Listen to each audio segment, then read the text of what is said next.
African universities. These include our student athletes, club members, coaches, and sports managers.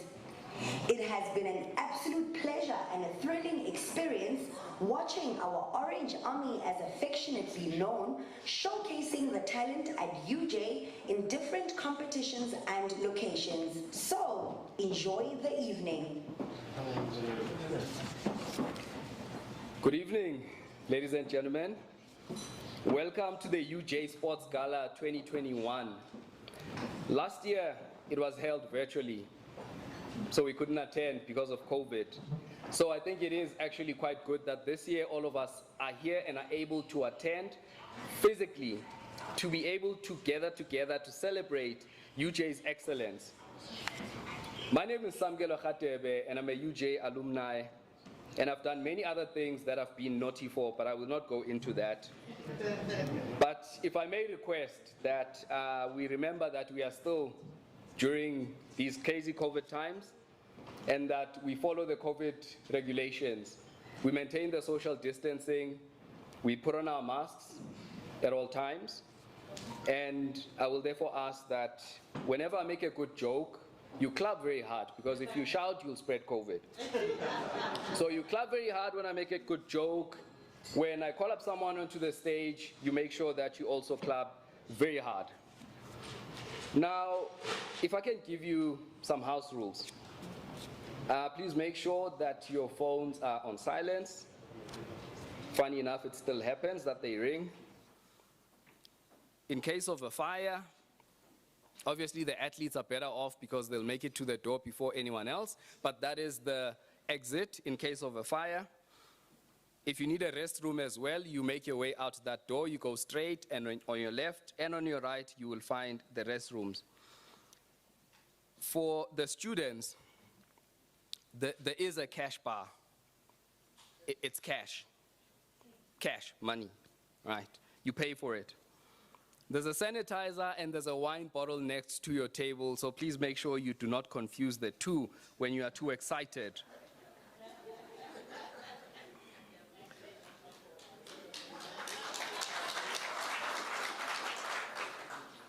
Thank you. Just please know that I did not pay him. I have never met him before, but yes, he follows instruction. Also know that this will obviously be a bit of a long night because we are live streaming. You are also quite welcome to share the link with your families and your friends. So once again, I was given a very, very specific instruction. So I need you to listen carefully. Every table has got a QR code on it because UJ is obviously up to date with the fourth industrial revolution. So we are making sure that everyone who's here with a smartphone, and again, a smartphone is what I have. It's a Huawei, a Samsung, and a Nokia qualifies as a smartphone. Smart devices are iPhones only.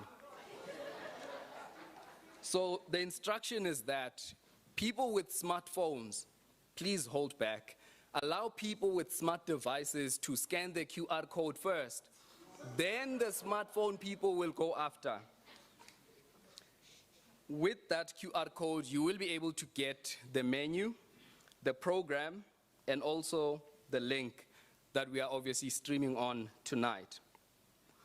UJ being an academic institution and also an excellent sporting institution, I was told to give an icebreaker, which I don't really believe in icebreaker. I believe I'm an icebreaker myself.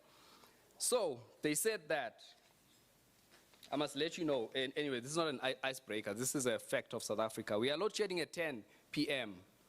For those of you on wheelchairs, just know that the lift does not work past 10 p.m.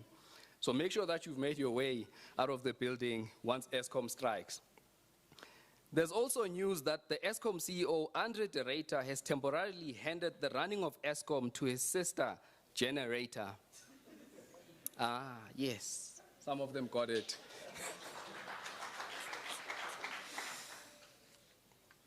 So to kick off the program, I am going to ask Dr. Nolita Vuguza, who is a Senior Executive Director, to do the welcome and acknowledgments. Please put your hands together as we welcome her to the stage.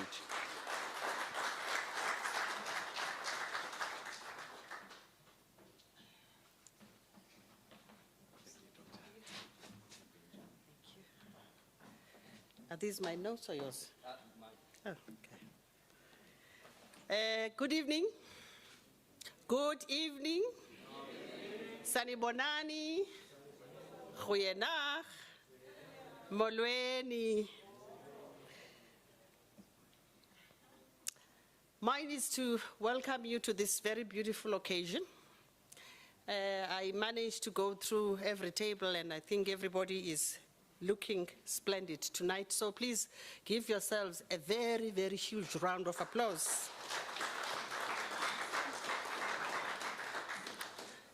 To the members of the executive committee here, to our ELG members who are here, I saw my business partners, they are here and they're looking at me so that I can acknowledge them. Thank you. Also to my division itself, the sports division, UJ Sports, at all your levels, NOMSA, NIF, everybody, Tondani, if I don't mention you, I won't get money. And virtually everyone who's here. And to the representatives of the media who are here, we also have amongst ourselves, is it 1 or 2 Olympiads, or 3 or 4? But it's a 6, can we imagine? It's quite an honor, yes. As UJ, we are very proud to be associated with people of your caliber. I've always been saying Olympics and Olympiad, and I had to go to the dictionary and say, where does this come from? And I see it comes from some Greek word that means every 4 years, and people of a certain category doing what they do best. And also we have the representative of the Dean of Education. Good evening, Prof. Ndlovu. We are gathered here, VC, after my performance appraisal yesterday. And my performance appraisal had a lot to do with UJ Sports and how it has done. And I can safely say, in thanking you in advance, thank you for the work that you've done. It was not a bad performance review at all.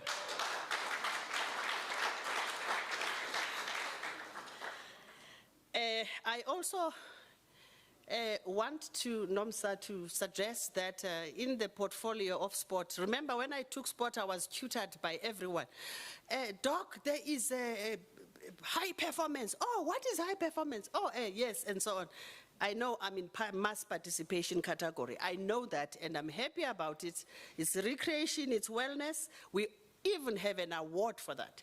But please, if you want a bonus next year, please throw in skipping as a sport, because now our VC has taken to skipping.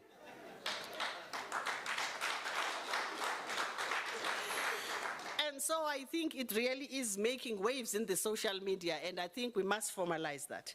And so, ladies and gentlemen, tonight we take time to celebrate and highlight what UJ Sport is all about.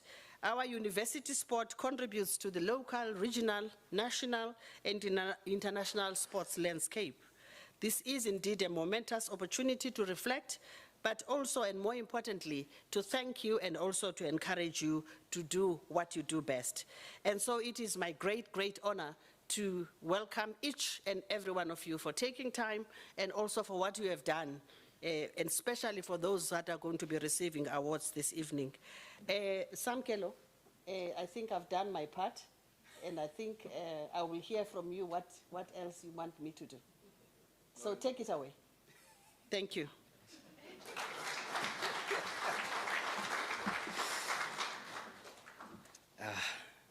Want me to introduce Mr. No.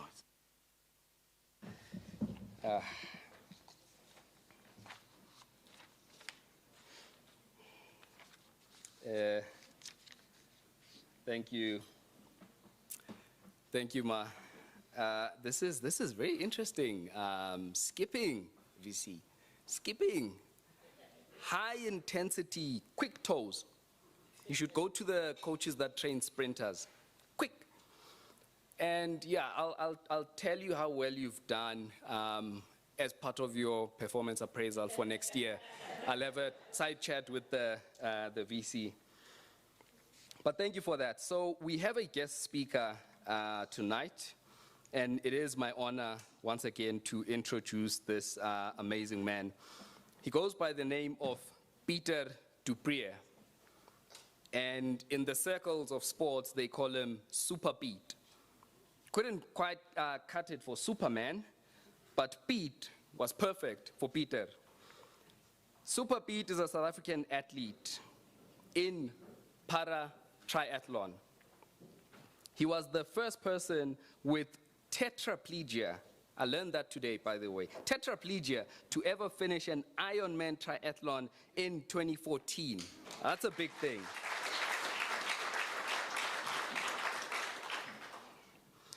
Super Pete started competing at the Berlin Marathon in 2008, and he has won that event 7 times.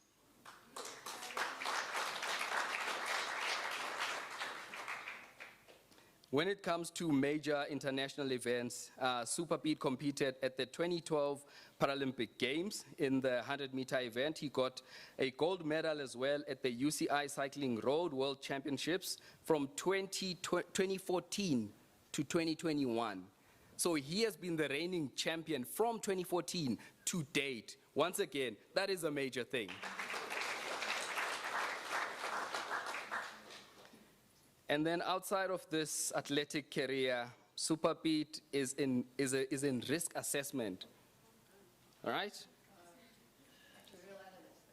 No, you see, I want to say the good stuff because you only have 5 minutes to do your speech. So I'll say all the good things about you.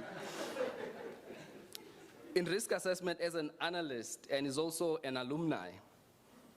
Now, this man also was part of the Paralympic team that was at the Tokyo Paralympic Games, and I gladly watched him win a gold medal as well. Once again, a major achievement. They put this in my script and I wanted to delete it, but it says that his achievements and his CV are longer than my arm. Pete, take it away, buddy. Thanks a lot. Okay. Well, I can just quickly tell you when he was at London 2012 as well, and our favorite song back then was Catch a Grenade for You. That's obviously what he did, so. But, okay, yeah, so I'm Peter, and he's sort of done half of my speech for me now, so, but I'm just going to take you back. When I was 6 years old, I was praying and dreaming of going to the Olympics and winning a gold medal. You know, my parents brought us up. We were 3 brothers to live a balanced lifestyle. And I think they did that well, and the dream stayed there. I ended up at UJ, well, at Rao University back then. And I studied my degree in actuarial science. And during those years, I made the South African student team in cycling and triathlon. And I made the SA under 23 team in triathlon, going to Canada in 2001 for World Champs. So yeah, at that point I thought I was well on my way in achieving all my dreams and my goals. And then came 6 October 2003. I was studying my honours part-time at UJ Rao then, and I was staying in Sports House on a sports bursary. And I was actually on my way to the chiropractor with a little bit of a hamstring niggle, and I had to cycle 60 Ks on the day, and the chiropractor was 30 Ks away. So I thought I killed 2 birds with 1 stone, and on the way to the chiropractor to get my spine in alignment, a car knocked me off my bicycle and knocked my spine completely out of alignment. And I was lying there on the tar face down. I immediately knew something was wrong with my neck, but I didn't know whether it would be permanent. And it was just insane how calm I was, and you know, for me, how the grace of God was there. I calmed everybody down, told them where my phone was. The lady that hit me, she was hysterical, so I told her she must relax, I forgive her, but let's just deal with the situation. Anyway, long story short, I ended up in ICU for about 42 days. I was put in a coma initially, induced coma for a week, and I was on a ventilator for 32 of those 42 days. And yeah, I can't talk too long tonight. It's lots of things I can talk about in ICU, but just a very cool story for me is I was actually in Sports House. My next door roommate in Sports House was Lawrence Parker. In 2003, he was in the 2003 Rugby World Cup squad. While I was out of the coma, but still not able to move anything at that point in time, I started losing control of my eyesight, the moving my eye muscles. And with a ventilator in, you can't talk. My helmet broke, so they thought maybe there was some brain injury as well. But anyway, so things were just going from bad to worse at that point. So my mom was very worried. She thinks I was going on my way out here. And we had this thing where I started, they went through the alphabet and they started spelling letters, and when I got to the right letter, and I was on a permanent morphine drip, so it's quite a serious concentration.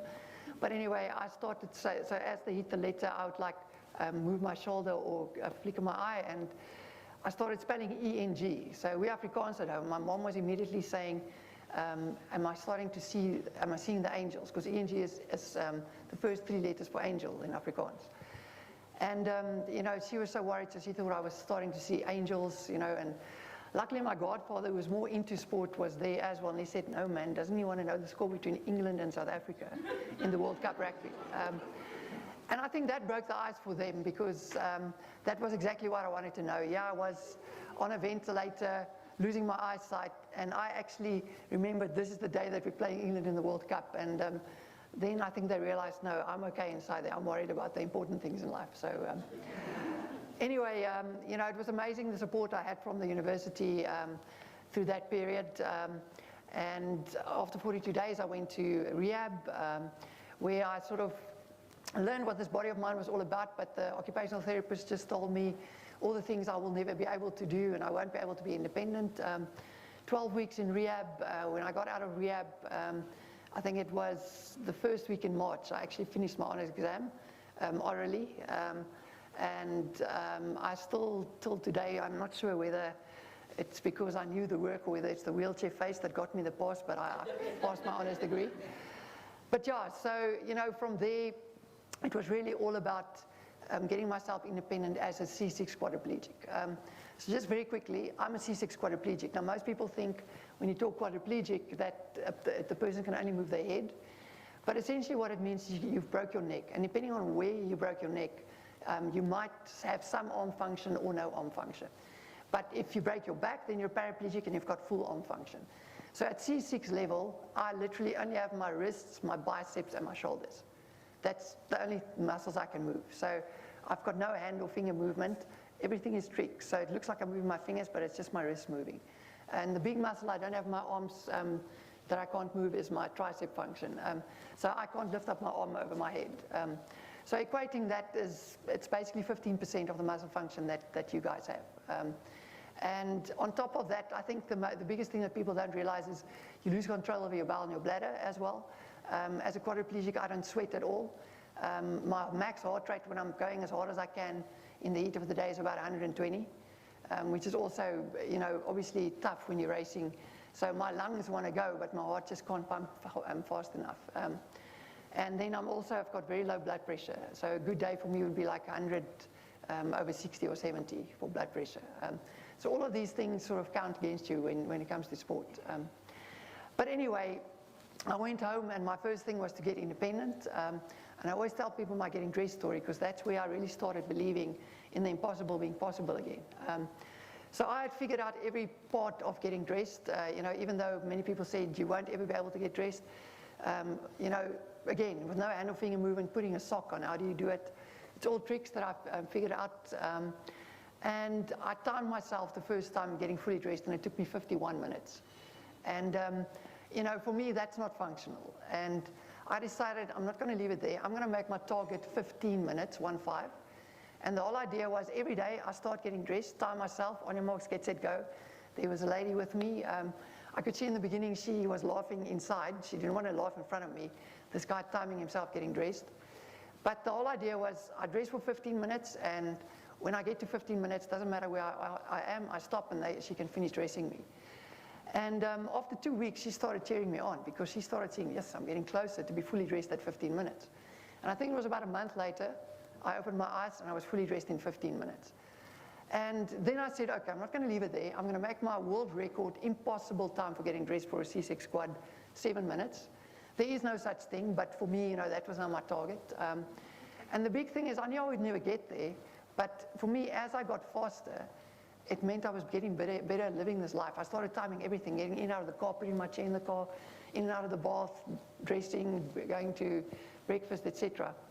Anyway, a month later, I opened my eyes under 12 minutes, and I think it was 2 months later, I opened my eyes and I broke 7 minutes to be fully dressed. And, the thing for me about that is, often we see these barriers of impossibility, and you see it and you just turn around and choose a different route. But if you just keep trying and trying and trying, I promise you, you're going to be, maybe you never reach that dream or that goal, but I can promise you're going to be a hell of a lot closer than if you never even started going down that road and trying. And today, I don't time myself getting dressed every day anymore, but every now and then I do go for a record. And currently my record is 2 minutes and 41 seconds to be fully dressed. So that's, and that's 2.5 times faster than what I thought was going to be impossible. So throughout all of that journey, sport played a big role, and still a very proud moment for me today is that I'm basically completely independent. But I started playing a game called wheelchair rugby. It was accessible, and there was a club and wheelchairs. And I made the SA team after the first year of playing, and we went to World Wheelchair Games in 2004. But I always wanted to sort of get back to see if I can't actually be the first squad to just attempt doing a triathlon. And doing individual sports and those kind of things. So obviously I had to get my ducks in a row. So I landed a job at Deloitte as an actuarial analyst in October 2005, and they've been supporting me ever since, as you can see, and I've been there for 16 years now. So that box was ticked. I met my lovely wife, also a long story, but we got married. I met her by accident, I always say, because she's an occupational therapist and a friend of my older brothers, and she came to hospital when I was still in a coma to talk with my parents, so literally by accident.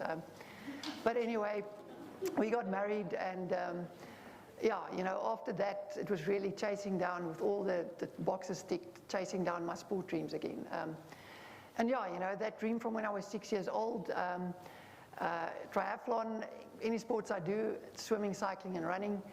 The big thing for me was there was nobody in South Africa that could teach a quad like me how do you swim. Bikes was made for paraplegics, so I had to make adaptations for the bikes to work for me. And even in the racing chair, the way a quadriplegic pushes is completely different, say, than a guy like Aaron van Dijk with triceps, etc. So a lot of it I had to teach myself or figure things out. And I think it's important for everybody here tonight. Some of you are at the top of your game, some of you are still getting there. But if you've got a dream or a goal, you need to make it happen, and you need to take ownership of it, and it's your responsibility. You can't sit and wait for it. Even if you have to get help in doing so, it's your responsibility to make it happen. And I believe I did make it happen. As Samkelo said, I achieved many great things. I was the first quadriplegic to do the Robben Island crossing, first spinal cord injured person to swim the Robben Island crossing, and I did that in 3 hours and 17 minutes. I've been world champion on the bike, not entirely continuously from 2014 to 2021, but I've got 5 world championship titles, which is very special to wear that rainbow jersey. And in the racing chair, I've held the world record in the 10,000 meter. I've won probably 18 international marathons, Berlin 7 times in a row from 2012 to 2018. But 2015 was a special year. But maybe also to touch, I did go to the Paralympics in 2012, but it was sprints, so I came 6th in the final there. So the dream was still there to chase. But 2015 was a special year. I broke 6 African records and the world record in the 10,000 meters on the track. I won 4 international marathons. I was unbeaten in cycling in all the events I did, and I ended up being double world champion. And all of that got me nominated for Laureus World Sport Award in 2016. And that was very special for us because in the end, how it happened, not things out of my control actually, but I didn't end up going to Rio, which is a different story for another day, which was sad. But what was great about that is my wife and I struggled for 7 years to have a kid. And somehow on our last try, when I was actually supposed to be in Rio, we actually did get pregnant. And I'm now for the 4.5-year-old son, which is incredibly special and absolutely blessed. But yeah, you know, after that, the dream still continued, and all the challenges and the politics and the things that happened that didn't get me to Rio, I finally managed to get an endurance event at Tokyo Paralympics. And yes, COVID was tough, but a crazy thing happened basically a year ago, but August, the year before the games in 2021, I picked up my son from his preschool, and in the parking lot, out of this day chair, I fell and I completely dislocated my AC joint and snapped the coracoid process bone off my scapula. Now, for somebody with me, everything really comes from my shoulders. That's my engine. And that's an incredibly severe injury. A plate was put in, and you'll see in the picture there, it's a Z plate. It's incredibly sore, uncomfortable. I couldn't train properly for 6 months. My coach and I had to be very clever about training, and we bolted up to 10 hours a week, basically. Only beginning of February, that plate came out. And it was just incredible how, you know, everything just worked out. The physios, the doctors, the training. We got my training up to about 20 hours a week again before World Champs in June, which was 4 months after the plate came out. And amazingly, I won my first World Championship title since 2017 again, against the Italian guy who's really not supposed to be in our class, which is also a different story, but he's got a lot more function than I have. Yeah, it was insane, but he still beat me in the time trial by 1.5 minutes at World Champs. And at Tokyo, the only event for me was the time trial, and that was 2 months later. And yeah, insanely, after 35 years of having that dream as a 60-year-old kid, I managed to blast the competition away, and I beat the Italian, who came second by almost 2 minutes at the games, which was incredibly special to finally reach that childhood dream of 35 years. And yeah, you know, it's just, again, for me, you know, you have to decide at some point in your life, when you chase down these dreams, when are you moving on, and so on, you know, and when are you going to stop trying? But, you know, and sometimes it doesn't happen. And I think, you know, for me, thinking about all of this, the most amazing part for me is not the medal that I won after 35 years. The most amazing part was that whole journey, from 6 years old, the whole journey, getting to that point of winning that medal. The medal is the cherry on top. If you're not enough without it, you're not going to be enough with it. That's fact. But yeah, you know, incredibly special, and it's not my medal, it's our medal. UJ, South Africa, Sunny Hill community. When I came home, you know, the reception I got from my community it had me in tears. But yeah, you know, so that was very special. But I want to just delve into triathlon for 1 second. And, you know, for me, that's still one of my greatest achievements, is that first Ironman I did. You know, there was a full Ironman is 3.8K swim, 180 bike, and a 42.2K run, which I push in the racing chair. And I have to make the able body cutoff times. There's no special cutoffs and things for any para athletes, which for me is cool, because when I cross that line, I cross it with the other able bodies who race with me. I'm going to play a quick 5-minute video clip, and I'll just finish off after that.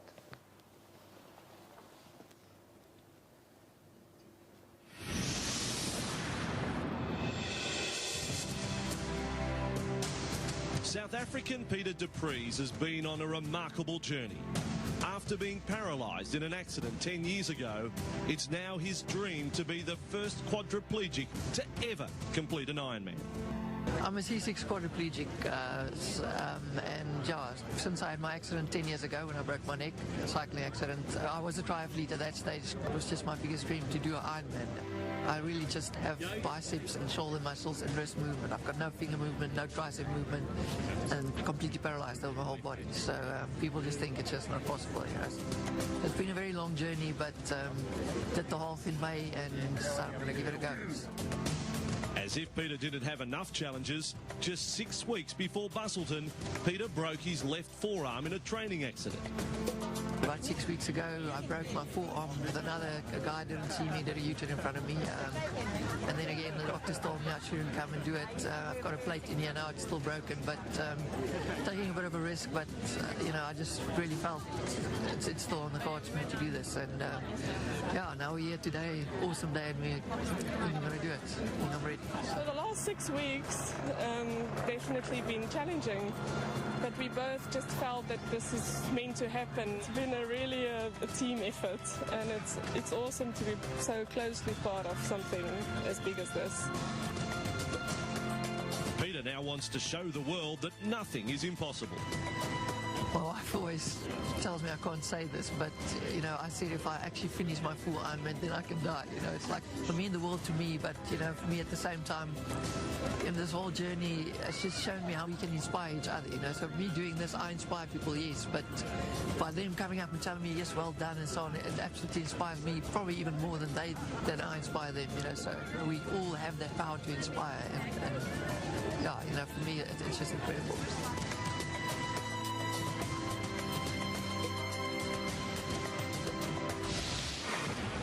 Well, I've got to say we've covered some extraordinary stories over the years in Ironman events all over the world, but Matt Keenan, my co-commentator, that is as extraordinary as it gets. If any of the professional athletes or the age groupers were looking for a little bit of inspiration, they've found it.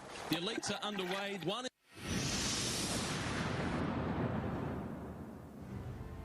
Here at Ironman Western Australia, and the extraordinary story of Peter DuPree's continues. It was good, eh? It came out exactly as planned, under 1 hour 40, so very good.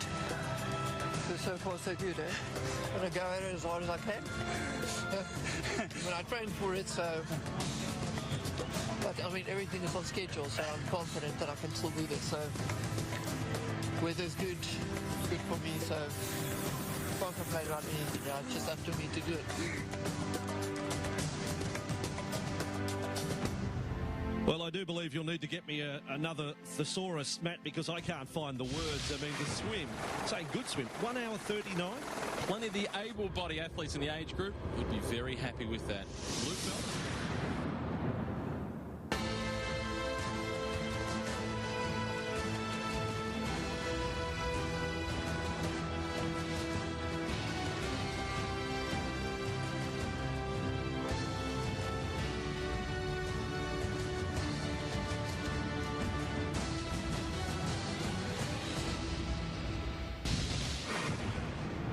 And so 13 hours and 20 minutes later, against all the odds, Peter DuPree is the first quadriplegic to ever complete an Ironman. For Peter, it's been an incredibly emotional journey. I was tired, but it's like, you're going to finish it. I just knew I was going to do it. So, yeah, the support just carried me. It was incredible. My time, I just can't believe I did 13 hours 20, breaking my arm 6 weeks ago. It's unbelievable. And the support on the course was incredible. Just grateful for the Ironman guys allowing me to do the race. And yeah, yes, I'm a bit lost for words. It's just a huge achievement. All the hours, yeah. The most amazing thing for me is, this is something nobody can ever take away from me and nobody can ever do. I'm the first quad in the world ever to do this, and I actually still can't believe it, man. It's incredible, eh? Yeah, I think it's the most emotional moment of my life, eh?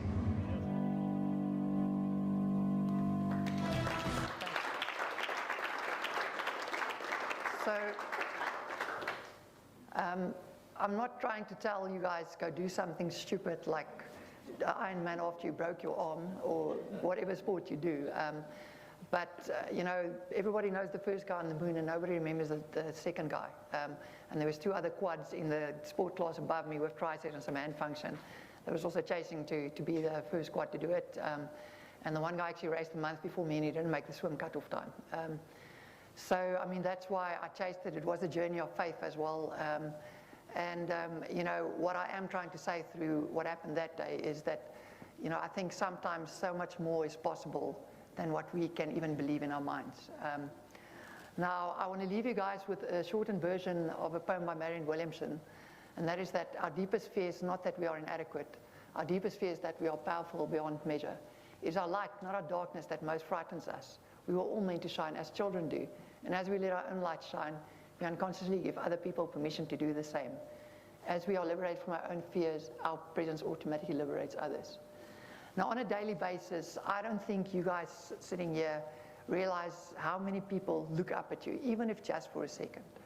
And that creates an opportunity for you to be an example and shine your light and be the best that you can be. And I sit here ashamed to tell you, when I broke my neck, there was sometimes more than 30 people waiting in the waiting room because you can only come in 2 at a time, and coming to visit me. And half of those people I didn't even know, which was crazy. And the other half, I would know, but had the same thing happen with them, I probably would not even have gone to the hospital, and I feel ashamed to say that. But what it did do is it made me realize what an impact we make on people's life on a daily basis that you don't even realize. And a simple thing as a smile on the other side of the till can change somebody's day, it can change their life, it can inspire. Now, you know, I want you guys to just go out, all sportsmen and everybody here. I mean, congratulations also those winning awards tonight. But believe and go out and be the best examples you can be and go shine your lights brightly. I'm Peter DuPree, and this is not the end, neither is the beginning. This is life, and I'm just living it. Thanks for the opportunity.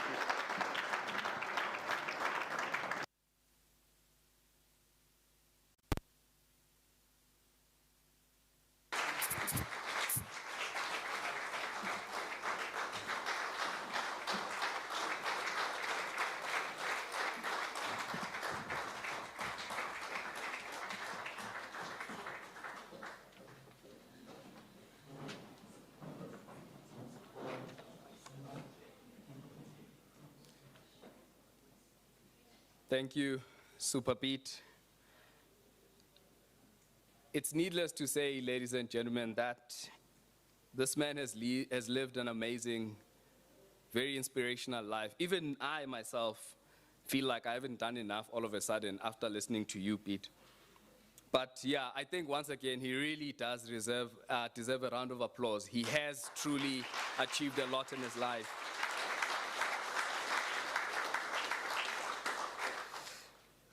Sure, you said a lot, but I just want to pick up on one thing that you said. You said that your wife saw you for the first time when you were in a coma, and she saw her husband. Wow, you've got an eye. You have got an eye, Ilsa. And you guys have done truly amazing together. So, next up, I've got the privilege and the honor of welcoming, I recently learned, but I will say it a bit later, a leader, an inspiration of a man who is a forerunner in the field of fourth industrial revolution and artificial intelligence, a man who has a dream for competing at the Olympics for skipping. Professor, I've been informed that UJ Sports completely is on board with your vision. They are excited to share with you all the things that sports can achieve in this country. I do not have a rope. I really tried to get a rope so that as you make your way to the stage, you could actually showcase your skill. But nonetheless, as you make your way to the stage, please welcome Professor.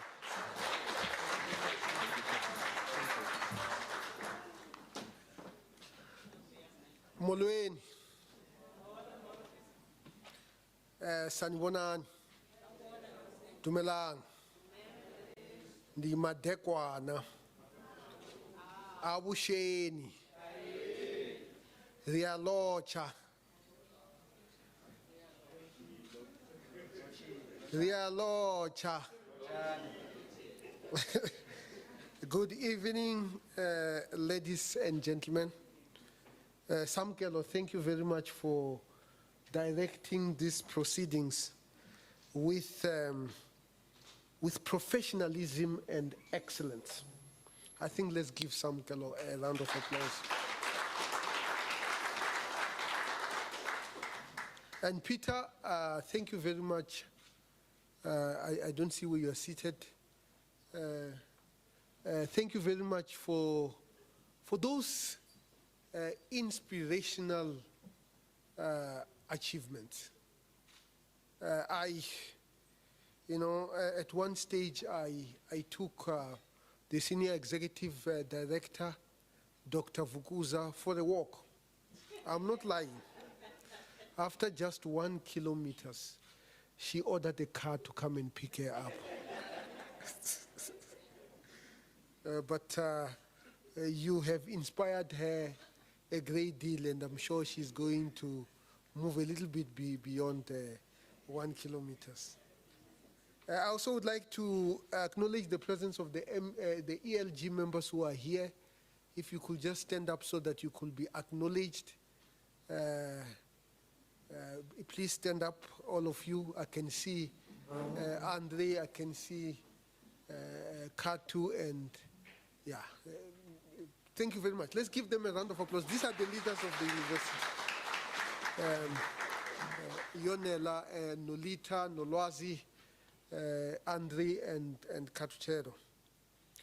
So we gather here tonight to celebrate the hard and tenacious work of our sports stars, coaches, and supporting personnel who have kept the University of Johannesburg sports moving despite the uncertain conditions we have had to face due to the COVID-19 pandemic and regulations.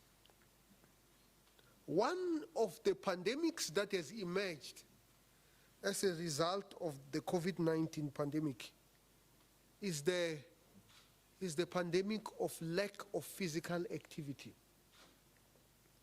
We take it for granted that many people were relatively inactive during the pandemic.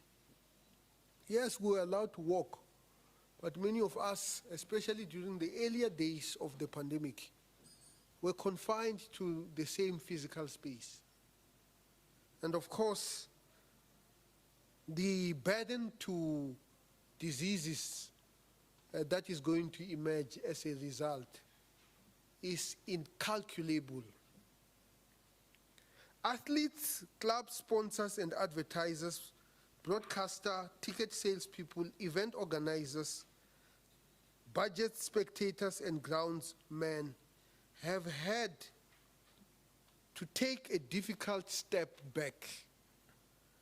Nations, due to COVID, came to stand still as governments responded to the context and fought to curb the extent of the virus and its impact. Various streams of income for sports clubs and related institutions came to a halt. Without sports events taking place, broadcasters stopped paying clubs from funds generated through the broadcast rights. Subsequently, there were no advertisers or sponsorships because events were canned and thus no spectators at the stadiums. And I'm sure many of us miss going to stadiums. And many of us miss the physical presence in and looking at our sportsmen and women.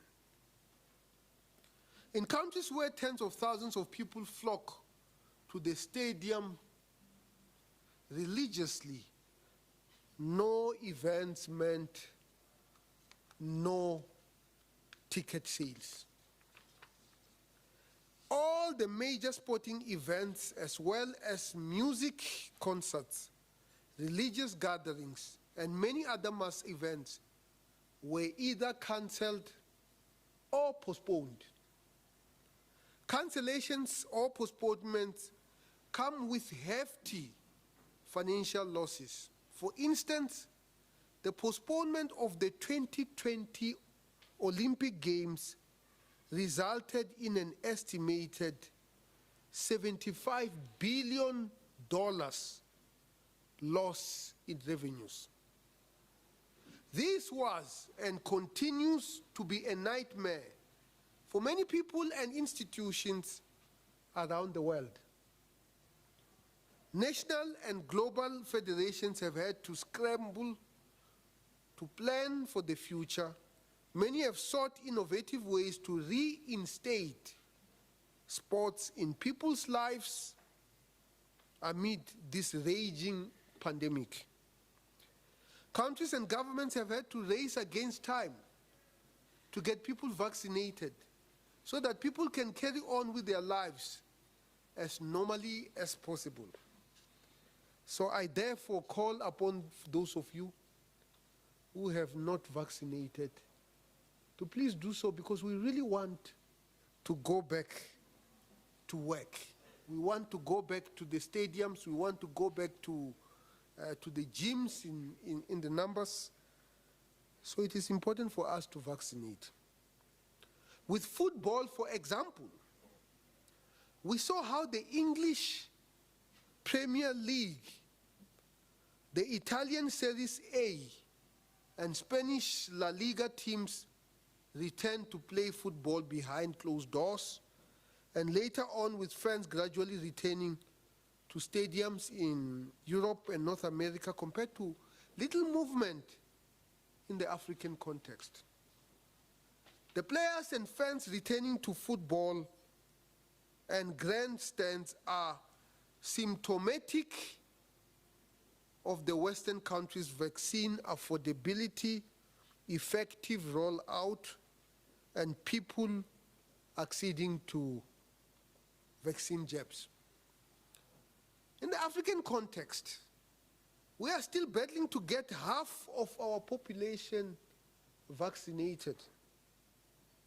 At first, this was attributed to gaps in vaccine procurement or sufficiency, but it has now become a matter of reluctance from some of our people, citing various and in some cases uninformed reasons and hesitancy. Some people are saying, we don't know what is in these vaccines. Does any one of you know what is in the yellow fever vaccine? Or all the vaccines that we have received in the past? We don't. I think we should trust science. We should trust science and its processes. If you are a football fanatic, and my father was a football fanatic, I used to buy many maroon jerseys for me and my late brother, written, "Don't follow me, follow the birds." I still am trying to figure out why would you follow the birds, and not follow your conscience, for example. So, if you are a football fanatic, you probably watched Euro 2021 matches green with envy as the stadiums filled with tens of thousands of unmasked spectators who were allowed to attend football matches because they were fully vaccinated. Back here at home in South Africa, there are many challenges regarding the pandemic. Although a small number of fans have now been allowed to go to the stadiums, the country is still lagging behind with regards to vaccines, and a fourth wave is expected to hit soon. Despite this seemingly insurmountable context, our university sports athletes and the personnel behind the athletes' success were still able to achieve major accolades even in these uncertain times. I think we should give a round of applause for our sport people.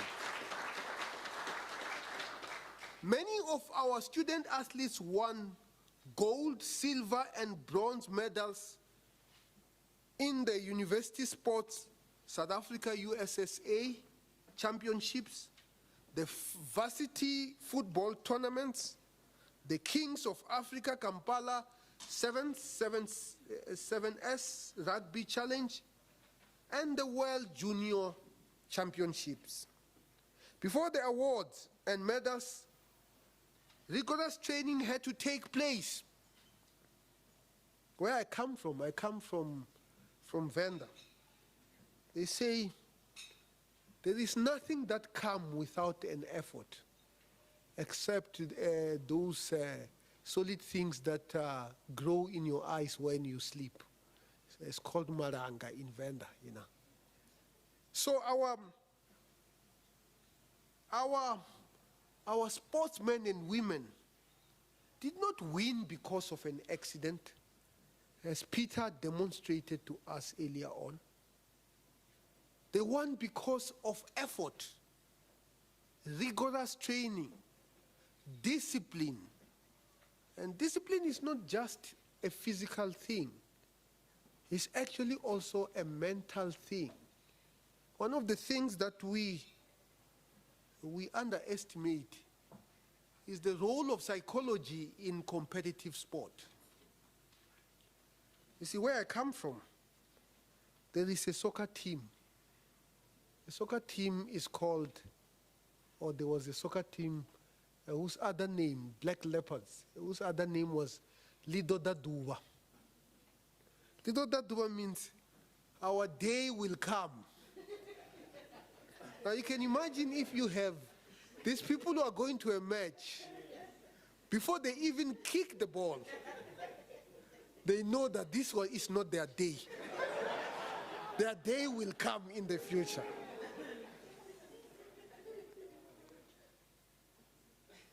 So our players, coaches, and sports personnel represented our university well in national and international team setups such as the Olympic and Paralympic Games in Tokyo, Japan, in the Bafana COSAFA tournament, and World Cup qualifiers, as well as the netball tours in Ireland.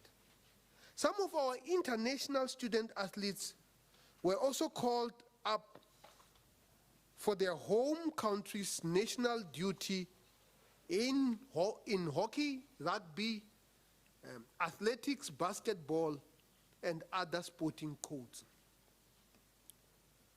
All these roles require us as UJ to pause, reflect, and celebrate the efforts, the mental strength, the resilience, and most importantly, the winning mentality that all of you have shown in these difficult times. I think you should give yourself a round of applause. Although you have worked hard as individuals, your successes extend to your families, our university, and the various communities you represent. Tonight we are gathered here to show you that we appreciate your athleticism, your passion for what you do on the field and in class, and your perseverance as we collectively toil through the difficulties. To those of you who walk away as winners tonight, congratulations. To those of you who will not take a medal or a trophy home, you should be proud of your contributions and crucial role you have played. As we say it here at UJ Sport, UJ all the way. I thank you, Nyawonga, Diaribuwa, Baya Danke.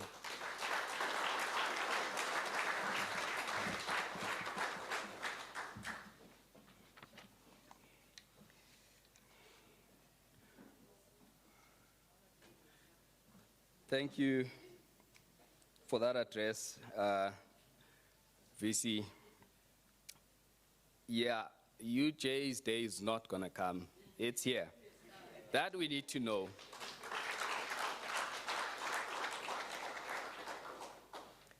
And, you know, it's good, Prof, that you are able to accommodate the various languages, but I realize that South Africans truly have trust issues. You said Sawubona, everyone's like, yeah, bo. Goeie na, yes. When you got to the vendor part where it's like, Ria Lord, she was like, hey, no load shedding. No.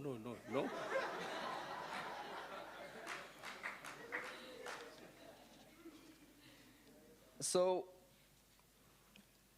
I'm going to call up to the stage Ms. Nompilo Zondi, who's a senior manager at UJ Sports, to say grace for our starters. Now, I have to let you know, because I'm the messenger, that it is going to be a long night. We will only have our dinner at the end of the awards because we are live streaming. I did argue my case to say, somewhere in between, let's have dinner. And they're like, so the people watching at home, what must they do while we have dinner? So I don't know. But please.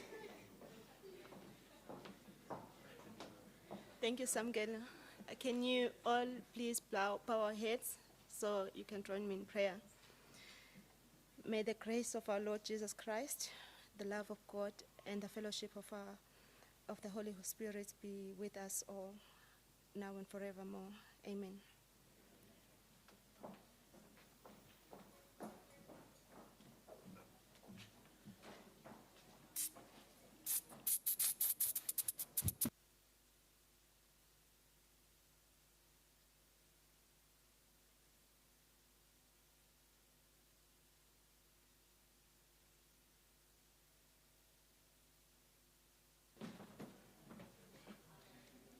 So as the program continues, please do enjoy the starters as they're going to be served.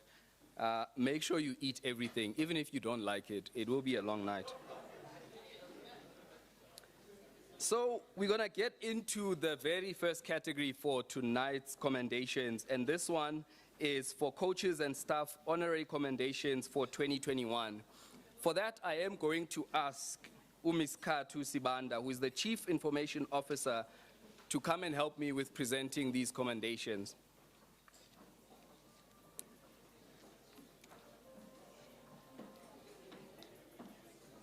I know that food is coming to your tables, but can you please just give a nice round of applause?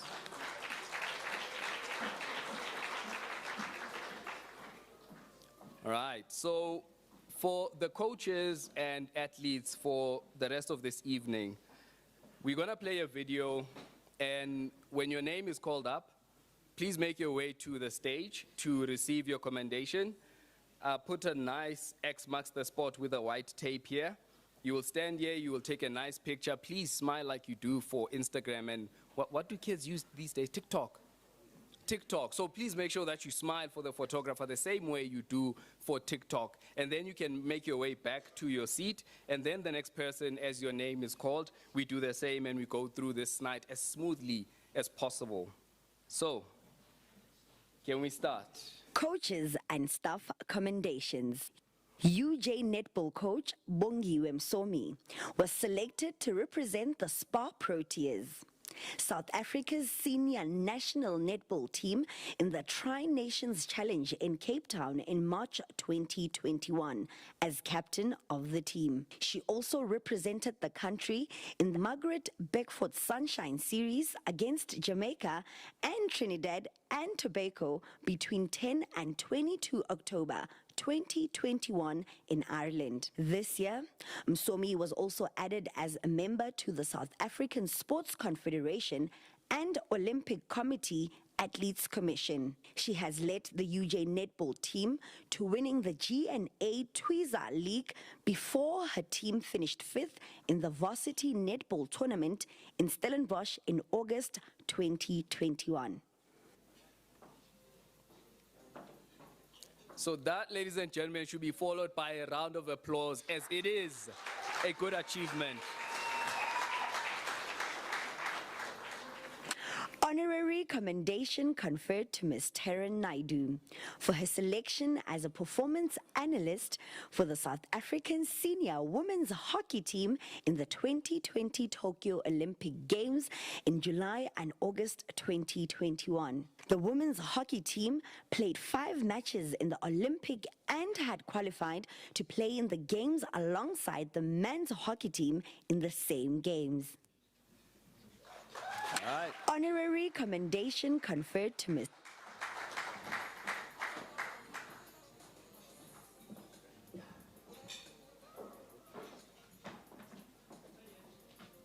Honorary commendation conferred to Mr. Peter DuPree as coach for Team SA athletic throws in the 2020 Tokyo Olympics.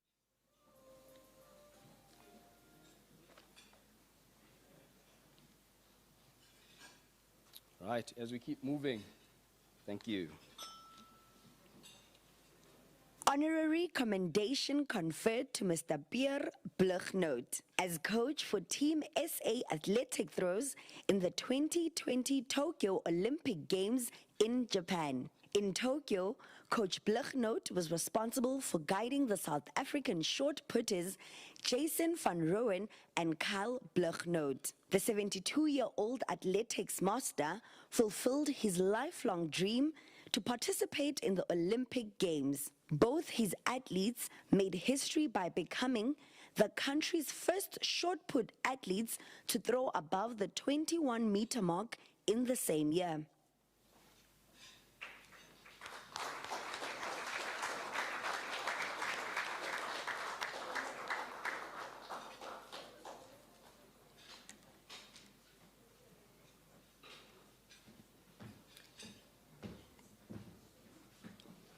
Well, congratulations to Mr. DuPree.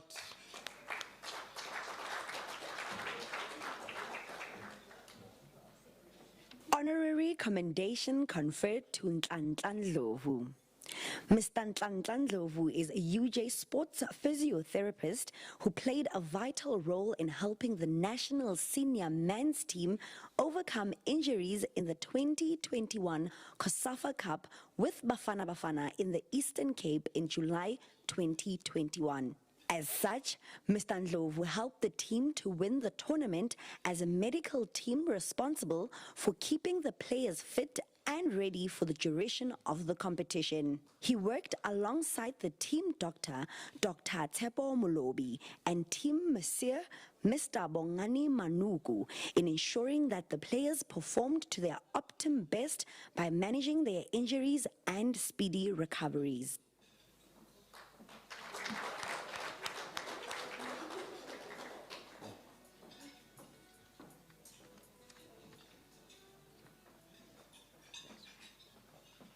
Honorary commendation conferred to Coach Delisile Mbatha.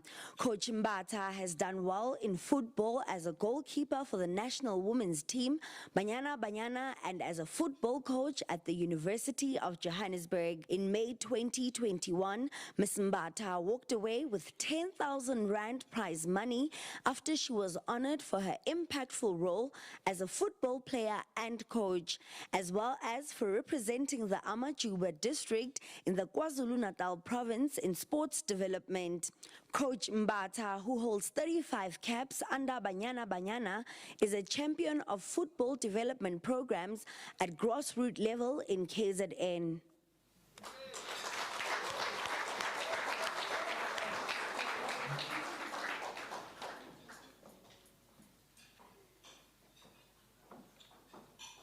Honorary commendation conferred to rowing coach and manager Sizwe Ndlovu. Coach Ndlovu was earlier this year appointed as a member of the South African Sports Confederation and Olympic Committee Athlete Commission in March 2021. He is the UJ's rowing club manager and coach. In the SASCOC position, Ndlovu intends to drive meaningful transformation and contribute to sports development in the country.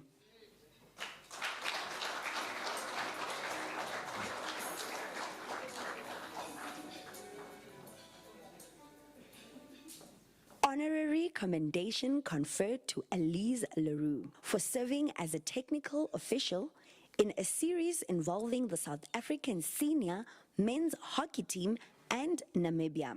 Leroux is a basketball club manager at the University of Johannesburg.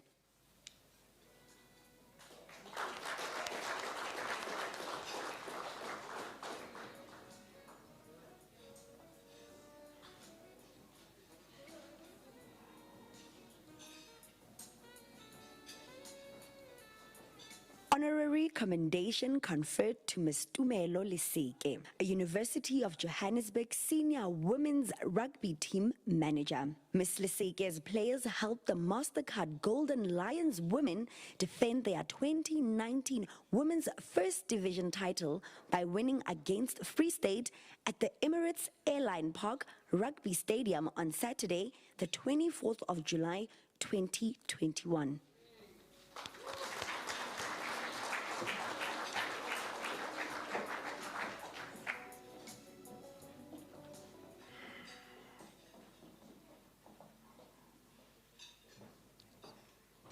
Honorary commendation conferred by UJ Sports to basketball assistant coach Thuso Moilao in recognition of his appointment to coach the NW Eagles in the Basketball National League South Africa. His team reached the quarterfinals. Nice.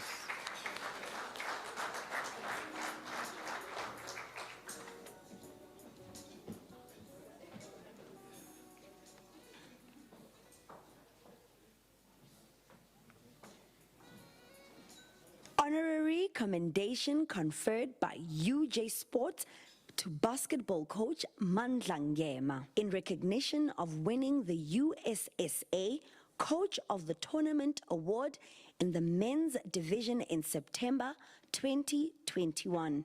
His UJ senior men's team narrowly lost to the final match, while the women's team was knocked out of the semi-finals after impressive performances in the group stages and a quarterfinal.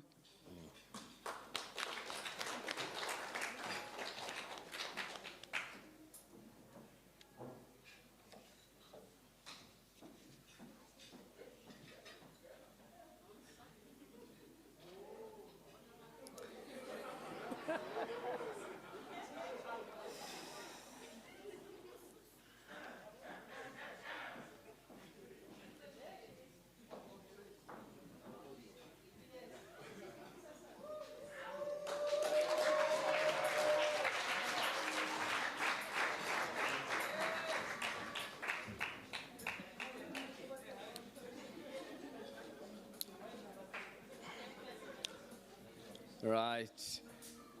I know you look very surprised, but before you leave, let me just read this, because sometimes, the technology bugs, the AI can do the things that make the things to disappear. So this is an honorary commendation conferred to Ms. Nomsa Mahlangu, Senior Director, UJ Sports, for her outstanding contribution to sports. The Mpumalanga Provincial Government honored Ms. Mahlangu with a legendary Sports Administrator Award during the Mpumalanga Province Sports Awards in September 2021. She was recognized for her many years of professional contribution to sports on national, continental, and international levels. Now, please put your hands together, ladies and gentlemen.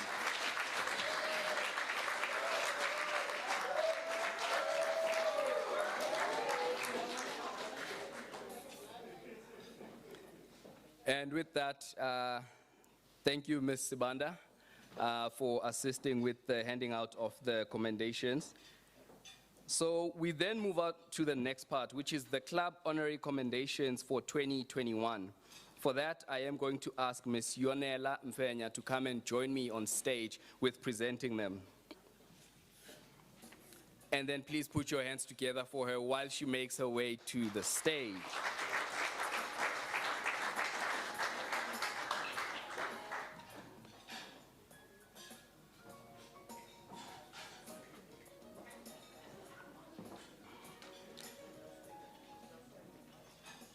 So the first honorary commendation conferred by UJ Sport to the UJ Athletics Club in recognition for winning the USA cross-country title in 2021. And for that, I call up to the stage the athletics manager, Mr. Roger Haitengi, Elvis Koza, and also the captain, Lebuhang Ramela. Please put your hands together.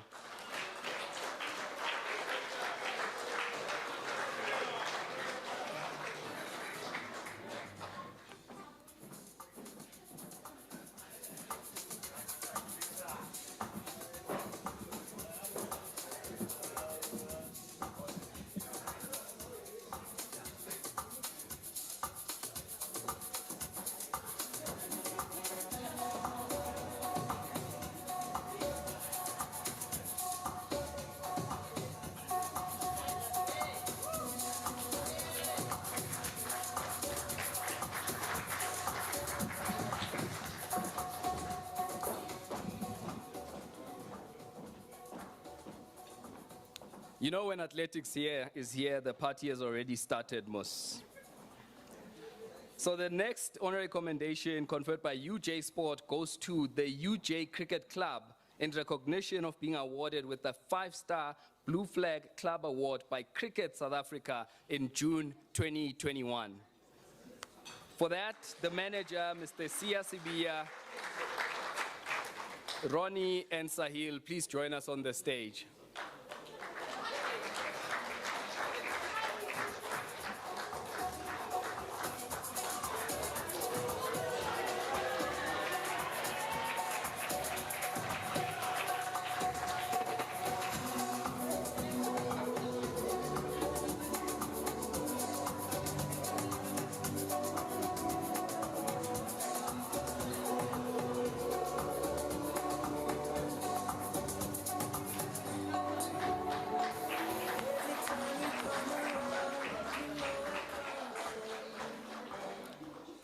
Wow, the cricket club really takes dressing up seriously. You guys are killing it, eh?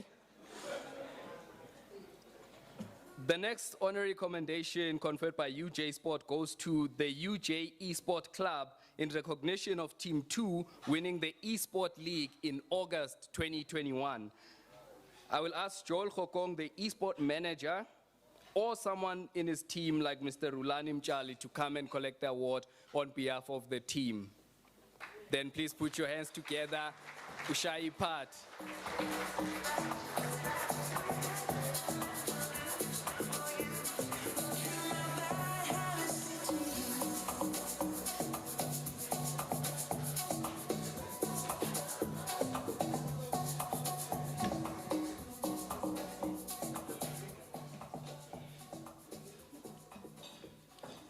Sometimes in life, you don't really need approval from a lot of people.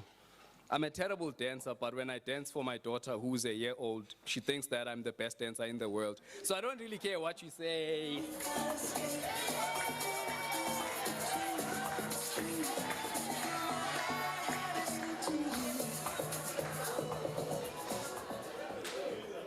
So for the next, sorry if I offended some of you, I really try. She enjoys it.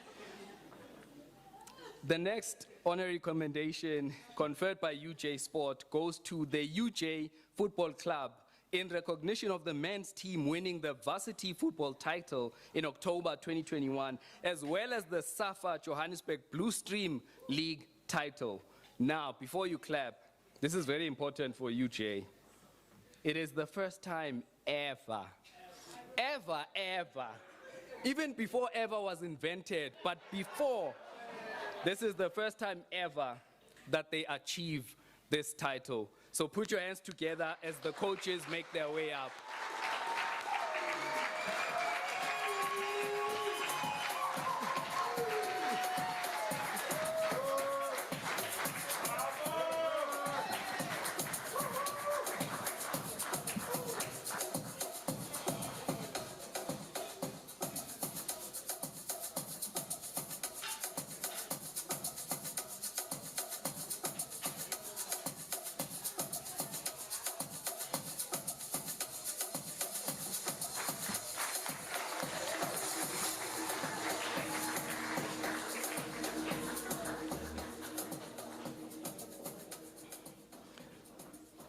With achievements like this, you can see, Dr. Vuguza, that I've got your back for next year's performance appraisal. VC, I hope you can see, ne? Getting titles for the first time. This is major stuff.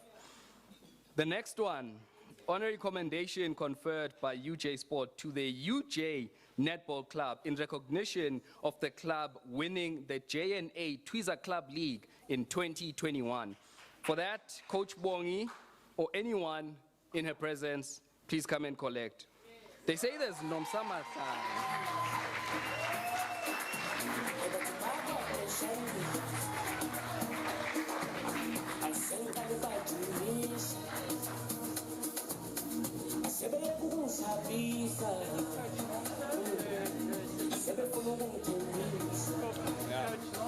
I try and congratulate everyone at the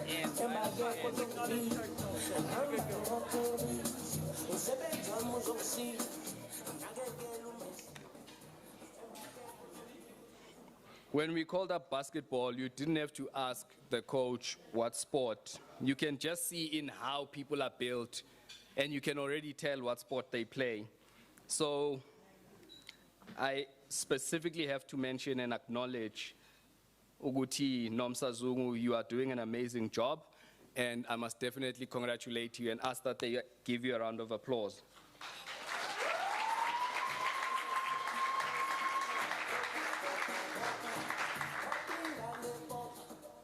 Right, and the last one. I remember staying at the sports house, and the rugby guys took up most of the space. But the honorary commendation conferred by UJ Sports to the UJ Rugby Club in recognition of winning the second Kings of Africa University's Rugby Sevens title in Uganda in October. This is a big one. I'm calling up the manager of the rugby, Nolufefe Sila, the coach, Ms. Karabo Mukhodu, and the captain, Stephen Libesi. Wow. We're going to try again. Why? It's Bongani Mashia. Who's Bongani? It's written wrong, sorry. That's exactly what it is. Just say, I just called up football, sorry, it's obviously written wrong. Just say, So this is that- Neve's fault. All right. Just say it's Neve's fault. It's actually Bongani Mashia, Coach Ross. My bad, I will claim this one. So just so everyone knows who rugby is. Right, so for next year's performance appraisal, this particular boo-boo goes to Neem, so please make sure that it is looked into. But thank you guys for joining us on stage. Bongani, lovely work there. Okay. It's not personal, I'm sure it isn't.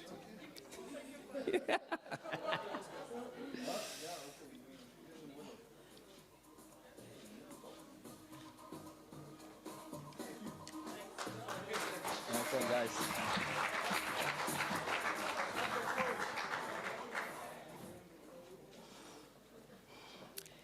Thank you, Ms. Mfenya, for joining us on stage. Congratulations to the clubs as well for doing so well.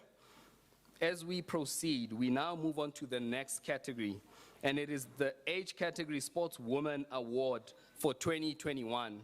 For that, I will be joined on stage by Mr. Lebete Malefo, who is Director, Study Abroad. Can you please join me on stage, sir? All right. So the criteria for this particular award, it is for students who were included as juniors in juniors and or senior nationals or user teams, or yes, those are the ones nominated in this category. It's complete, right? Right. Can I have the video?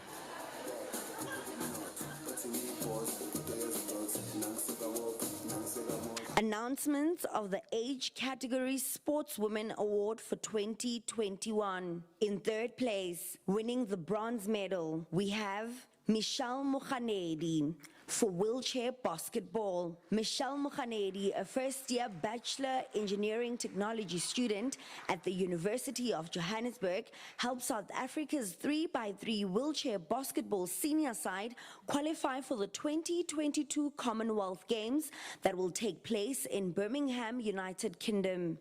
Mukhanedi is the captain of the South Africa team that beat Kenya in the IWBF Africa 2021 3x3 wheelchair basketball Commonwealth Games qualifier. Mukhanedi is the only wheelchair basketball player in the UJ Sports for Students with Disabilities Club. Wow, congratulations.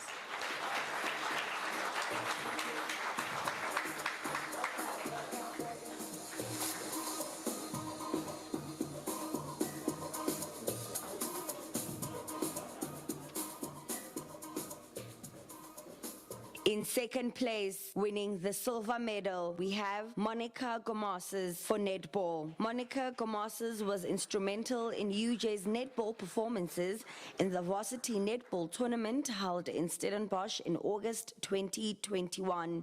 She also played for the Gauteng Jaguars in the Telkom Netball League in September. She won Player of the Match checks and trophies in 2 tournaments. The UJ netball team continued to excel in the USSA Championships at Camp Discovery with the assistance of Gomases. In second place, winning this.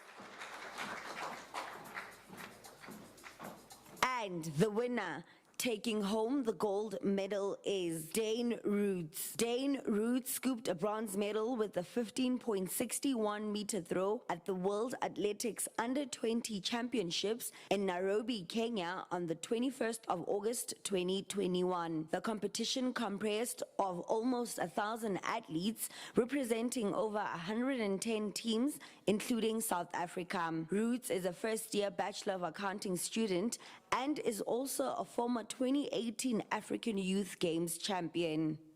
Some of Roots' 2021 achievements include Under-20 silver medal in shot put and 4th in discus at Junior ASA Nationals, Under-20 4th in shot put and 6th in discus at Senior ASA Nationals, Under-20 bronze medals in shot put and 4th in discus at USSA's, Under-20 bronze medal in shot put for the Team SA at the World Junior Championships, Kenya. Sure.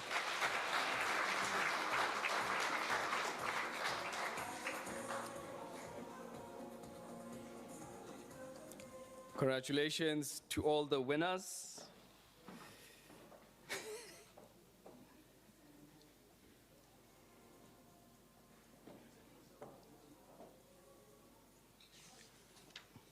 Can I please ask you to... Oh. Okay. All right. So while you are here on stage, then let me make a full... All right. Can I also then call for the men's category, Ms. Lerato Riba, who is the Executive Director, Financial Governance and Revenue, to join Mr. Malefo on stage.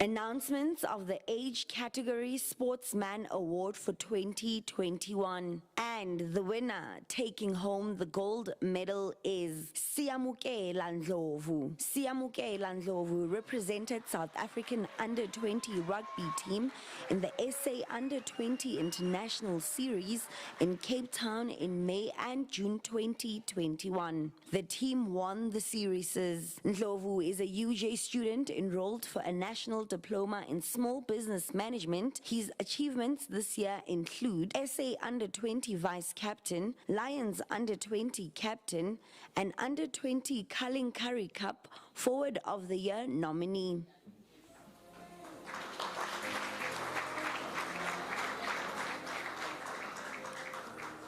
Congratulations to all the winners in this category. Thank you, Mr. Malefo, and thank you, Ms. Riba.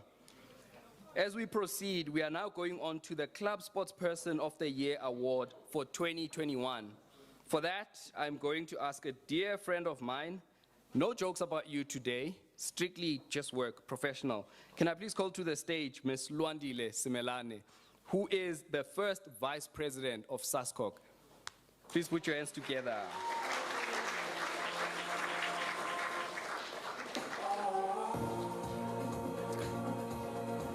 Right.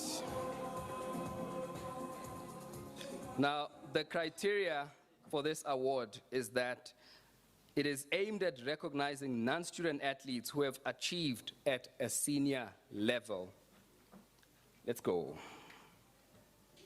Announcement of the Club Sportsperson of the Year Award for 2021. In third place, winning the bronze medal, we have Maria Kombrink. UJ Para Club athlete Maria Kombrink set a new world record in the women's F64 shot put event. Kombrink secured the record with a massive 11.15 meter heave, which smashed the previous world best of 10.35 meters. However, her class does not have a short put medal event at the 2020 Paralympic Games. Kombrink was also one of the 60 nominees for the 2021 Momentum G Sports Awards in the category Brand South Africa Paris Sports Star. She is the current world record holder in shot put para athletes.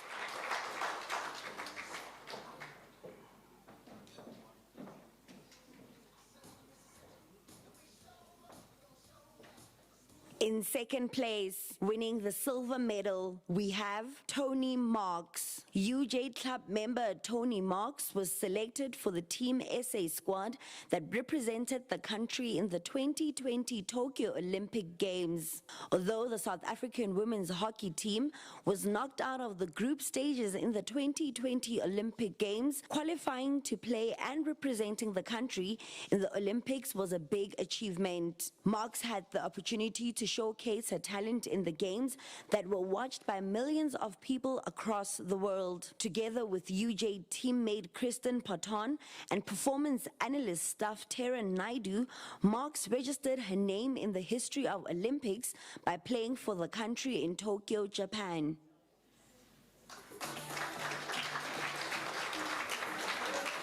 And the winner taking home the gold medal is Peter DuPree. Peter DuPree added to South Africa's medal tally after winning a gold medal in the 2020 Tokyo Paralympic Games in August this year. DuPree won the gold medal in the men's H1 time trial at the famous track. Despite getting injured in August last year, Peter DuPree also brought home gold and silver medals after stellar performances in the 2021 Paracycling Road World Championships in Caxias, Portugal. He took first position in the road race and came second in the time trial. The competition took place from 9 to the 13th June 2021. DuPree is a University of Johannesburg quadriplegic alumnus and current club member who dominated many championships globally during the competitive years at the university.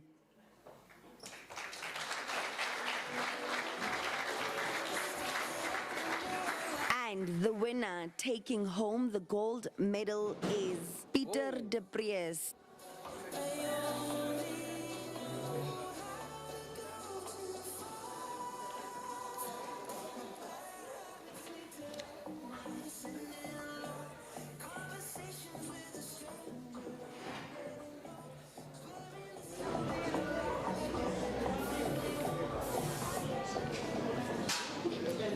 Once again, congratulations to all the winners in this category.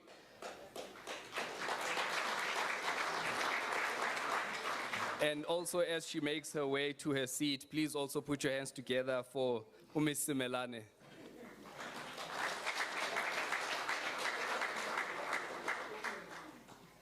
Right, we are getting closer and closer to the end of the night. Now, we are going to be introducing the Sportswoman of the Year finalists for 2021. It is important to note that all the candidates are UJ athletes, and because of COVID, the number of nominations were limited this year, also because of venue capacity. But again, it is pertinent to note that there was no compromise on the caliber of athletes that are here tonight.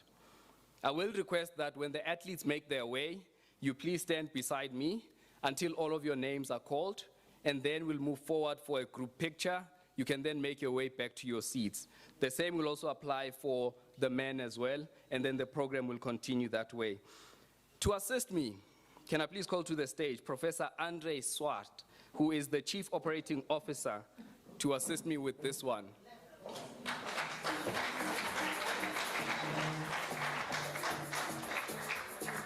After joining UJ in 2021, Boitumelo Masoko has added her unique flavor to the UJ senior women's netball team. Since joining the Orange Army, Masoko has represented South Africa's Spar Proteas in the Tri-Nations Challenge in Cape Town in March 2021 and was selected for the Spar Proteas team that played in the Caribbean Netball Clash in Jamaica in August 2021. In September 2020, Masoko was in the South African squad that competed in the Telkom Netball League in Bloemfontein. Alongside her national team captain, club and coach manager Bongiwe Msomi, Masoko has featured regularly in national team squads in her playing career. The third-year BCom finance student looks set for the future in netball.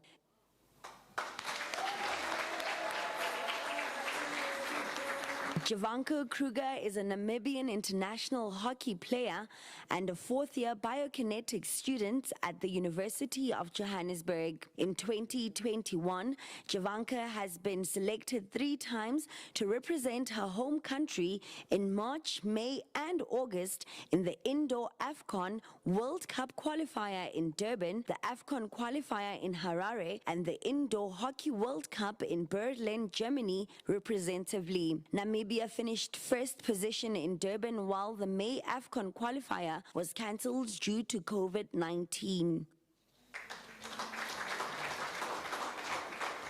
The 2021 academic year has had its fair share of highs and lows, and Kristen Patan has a good story to tell. She represented South Africa's women's hockey team in the 2020 Tokyo Olympic Games. Although the team lost all its 5 matches in the global games, this was one of the best highlights for Patans, having competed amongst the world's best players. She is a 5th-year chiropractic student athlete with 38 caps for South Africa.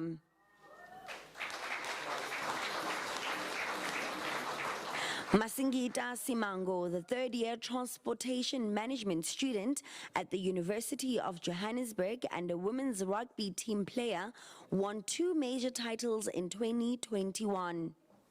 She represented UJ's women's rugby team in the Mastercard Pirates Grand Challenge, finishing 2nd place with the silver plate in Johannesburg in June 2021.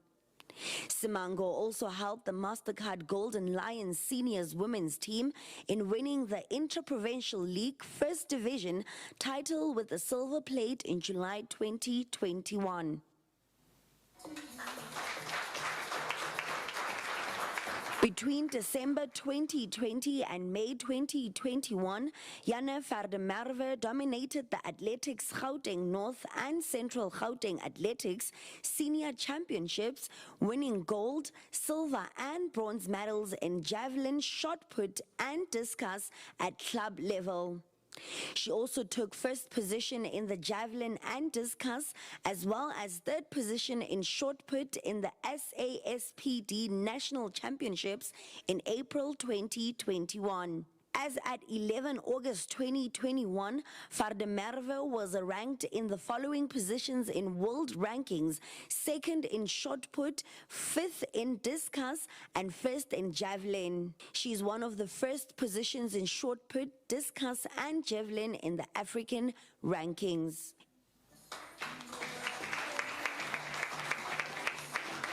After joining UJ in 2021, Right. Please put your hands together once again for the finalists.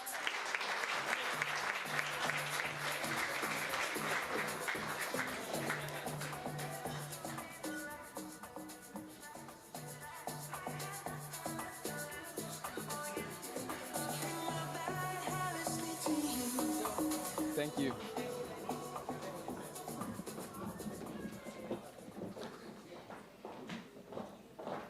Thank you once again, Professor Andre.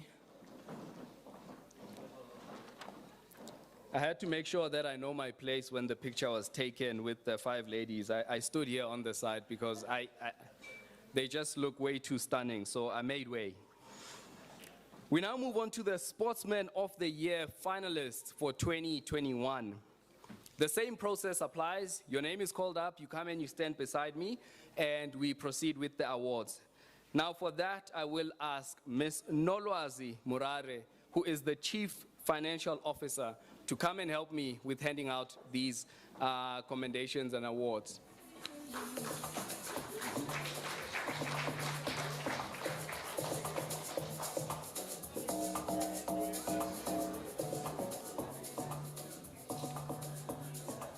Cheswell Johnson is a third-year transport management student and a long jump athlete at the University of Johannesburg. Johnson represented South Africa in the long jump event at the 2020 Tokyo Olympic Games in July 2021. Johnson was unfortunate to register at no jump at the Olympics due to an injury during training. Prior to the national duty on the global stage, Johnson also competed in the Provincial and University Sports South Africa Championships in April and May 2021, winning 3 gold medals and qualifying for the Tokyo Olympics. Jason Gentle Giant van Rooyen was one of the 15 UJ-affiliated sports people who represented South Africa at the 2020 Tokyo Olympic Games in August 2021. Participating in shot put, van Rooyen registered a 20.29 throw in Japan, finishing in 19th position and unfortunately not making it to the finals, which comprised 12 qualifiers. He participated in various club leagues, meets, as well as provincial and national championships. Before jetting off to Tokyo, van Rooyen qualified for the Olympics with a personal best of 21.14 meter throw in shot put. Van Rooyen is enrolled for a postgraduate certificate in education at the University of Johannesburg.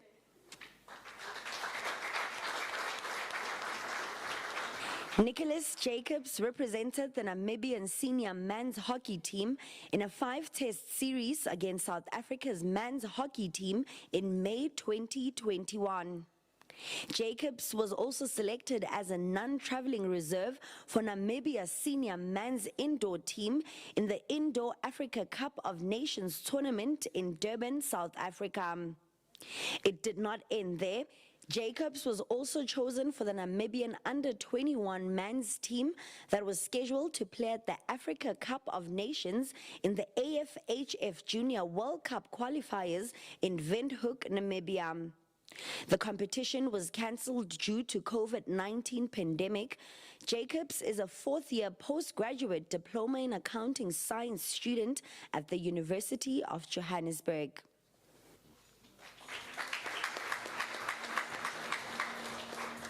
Nkosinati Sibiya has been one of the few dominant specialists in the 1,500-meter distance runs, having occupied the 1st, 2nd, 3rd, and 4th spots in 6 club competitions and 1 provincial competition. Since February this year, Sibiya crisscrossed the country competing in various championships and club meets. In April, he finished in 1st position in the Provincial South African National Championships with a time of 3 minutes, 42 seconds and 92 semiseconds at the University of Pretoria Stadium in Tshwane. Sibiya took 3 first positions, 1 second position, 2 third positions and 1 fourth position in his competitions this year. He is a 2nd-year transport management student athlete at the University of Johannesburg.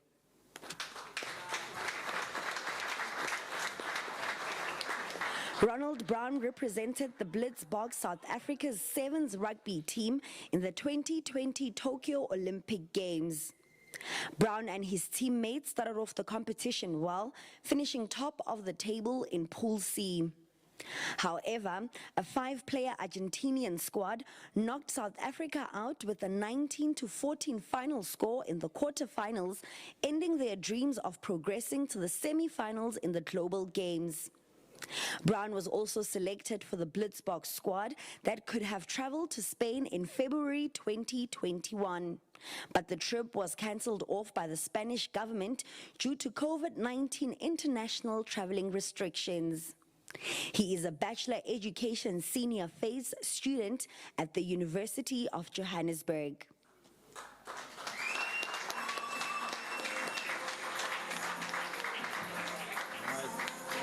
Please move forward for the picture.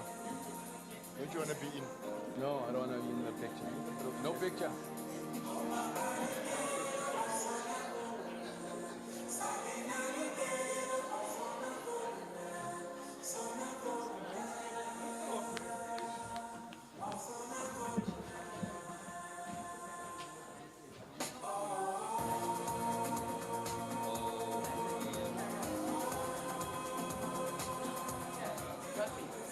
Where does she fit in? With her. Yeah. Oh, this Michelle. Congratulations to the finalists, and if we can just once again, to show that you are still awake and not that hungry, please put your hands together for the finalists in the women and the men's.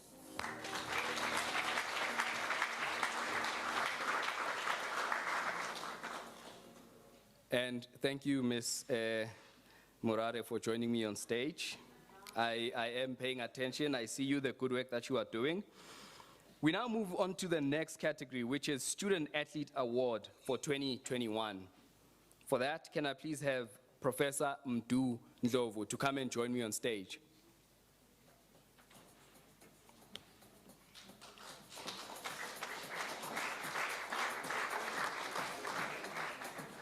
All right.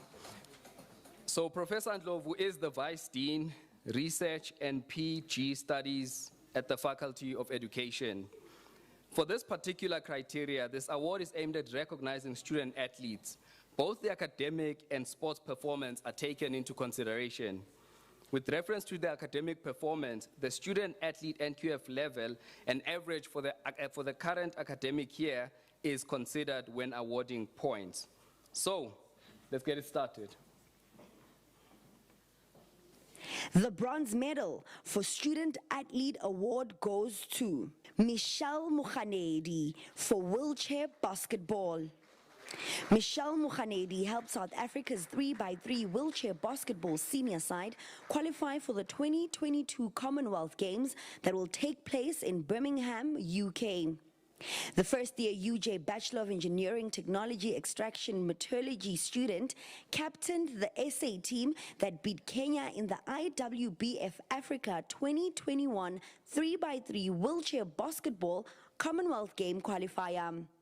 Mukhanedi is the only wheelchair basketball player in the UJ Sports for Students with Disabilities Club.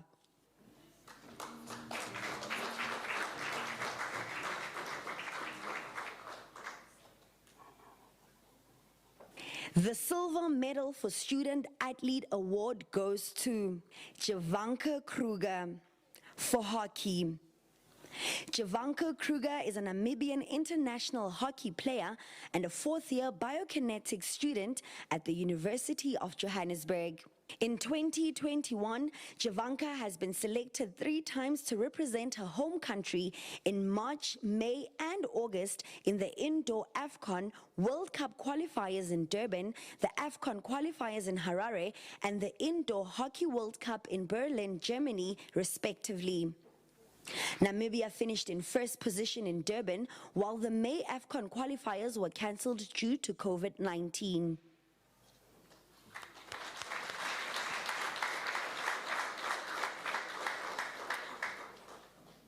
Now, for the last part, which is the gold, I just want you to watch the face of the person when they receive this award. The gold medal for Student Athlete Award goes to Kristen Patton for hockey. The 2021 academic year has had its fair share of highs and lows, and Kristen Patton has a good story to tell. She represented South Africa's women's hockey team in the 2020 Tokyo Olympic Games. Although the team lost all its 5 matches in the global games, this was one of the best highlights for Patton, having competed among the world's best players. She's a 5th-year chiropractic student athlete with 38 caps for South Africa.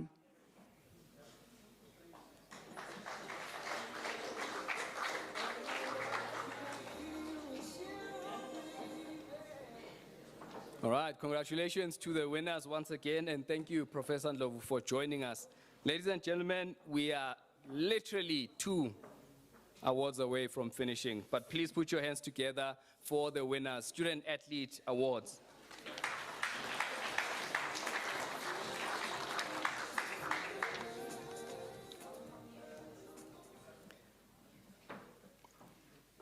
So we now get to that very end of the awards where we announce the Sportsman and the Sportswoman Awards for 2021. I will ask the hopeful champion of skipping in the Olympics, VC, to come and join me, and please bring Dr. Vuguza with you.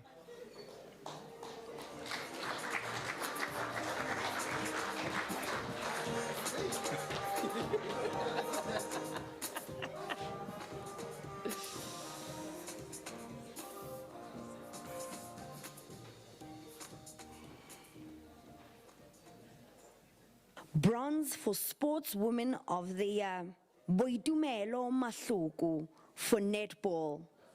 After joining UJ in 2021, Boitumelo Masuku has added her unique flavor to the UJ senior women's netball team. Since joining the Orange Army, Masuku has represented South Africa's Spar Proteas in the Tri-Nations Challenge in Cape Town in March 2021 and was selected for the Spar Proteas team that played in the Caribbean Netball Clash in Jamaica in August 2021. In September 2020, Masuku was in the South African squad that competed in the Telkom Netball League in Bloemfontein.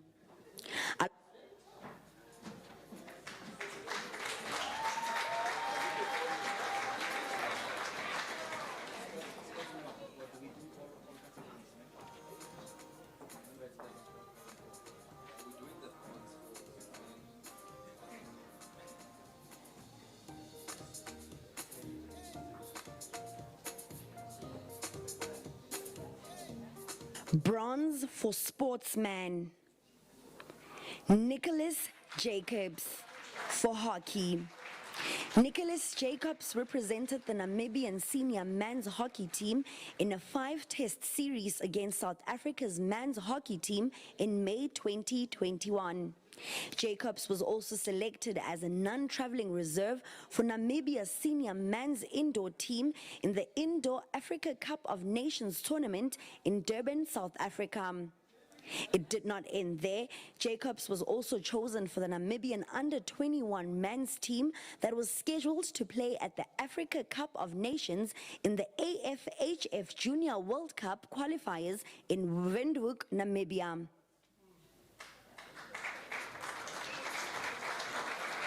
Silver for Sportswomen, Javanka Kruger for hockey.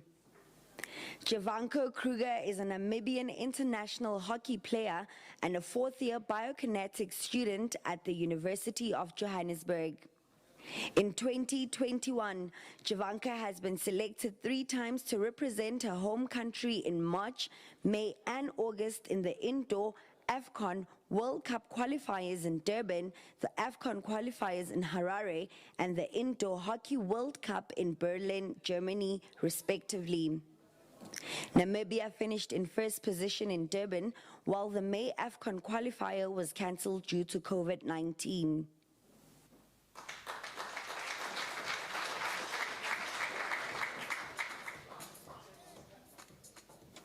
Silver for Sportsman, Jason van Rooyen for shot put. Jason Gentle Giant van Rowen was one of the 15 UJ-affiliated sports people who represented South Africa at the 2020 Tokyo Olympic Games in August 2021. Participating in shot put, Van Rowen registered in 20.29 meter throw in Japan, finishing 19th position and unfortunately not making it to the finals, which comprised of 12 qualifiers. He participated in various club league meets as well as provincial and national championships. Before jetting off to Tokyo, Van Rowen qualified for the Olympics with a personal best of 21.14 meter throw in shot put.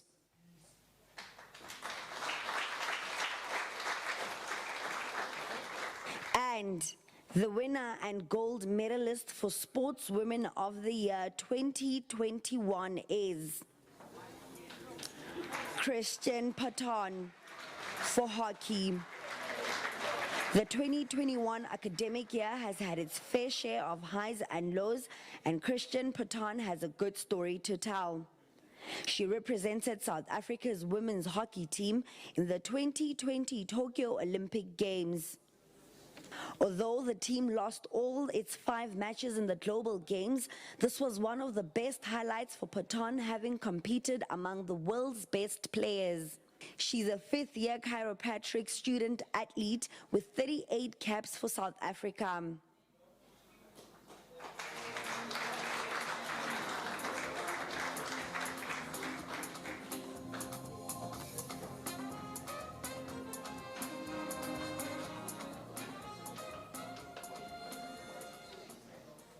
And the winner and gold medalist for Sportsman of the Year 2021 is Ronald Brown. Ronald Brown represented Blitzboks, South Africa's 7th rugby team, in the 2020 Tokyo Olympic Games. Brown and his teammates started off the competition well, finishing top of the table in Pool C.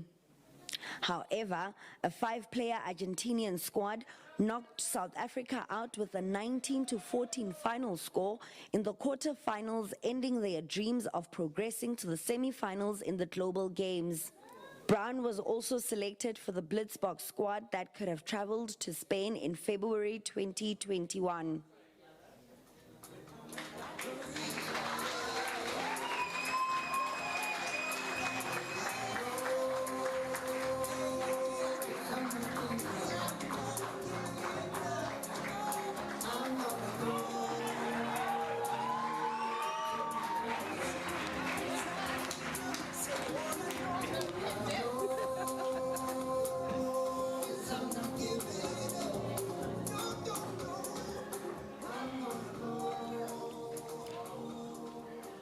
Thank you, VC, and thank you, Dr. Vuguza, for that. Ladies and gentlemen, just one more time.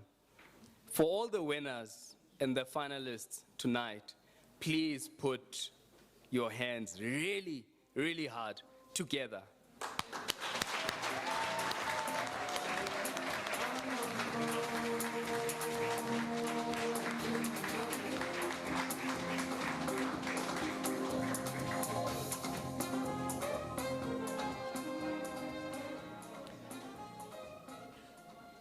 Can you please help me welcome to the stage Unomsa Mahlangu to address us?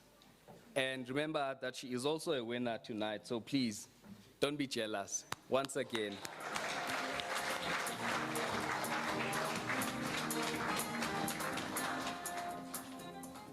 Sanbonan,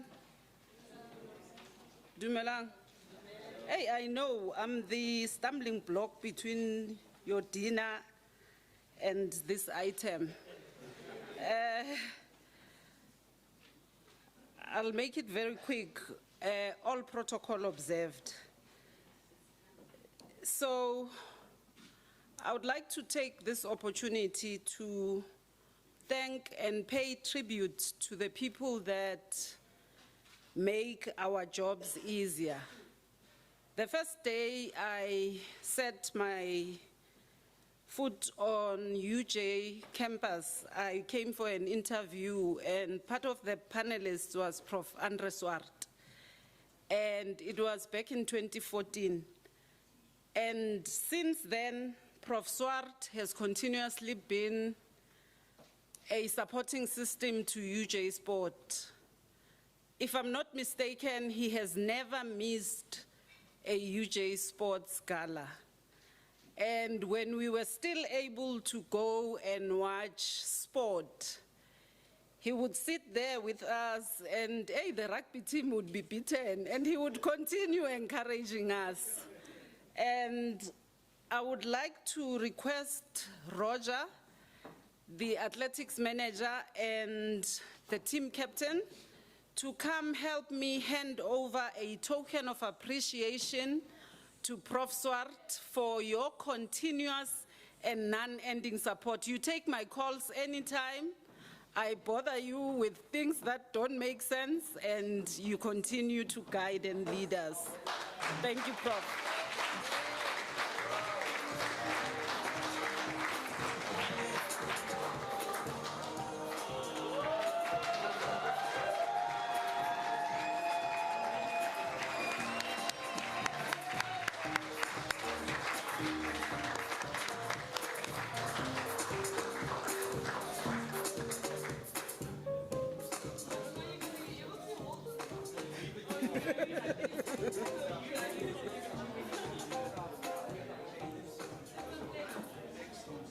Pleasure, Prof. Now, I would like to call upon the rugby manager and the captain to come help me hand over a token of appreciation to Pangsan Pela. I need to your sports people.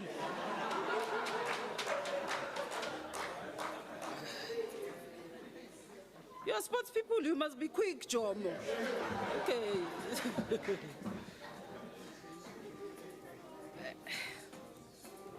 Now, I will never get an opportunity to say this. Dr. Vuguza, our cool, very strict and demanding boss. We thank you very much for the continuous support, for pushing us. And I think this year was the first year that UJ Sport was able to win so many medals. Thank you. Come over, Doc.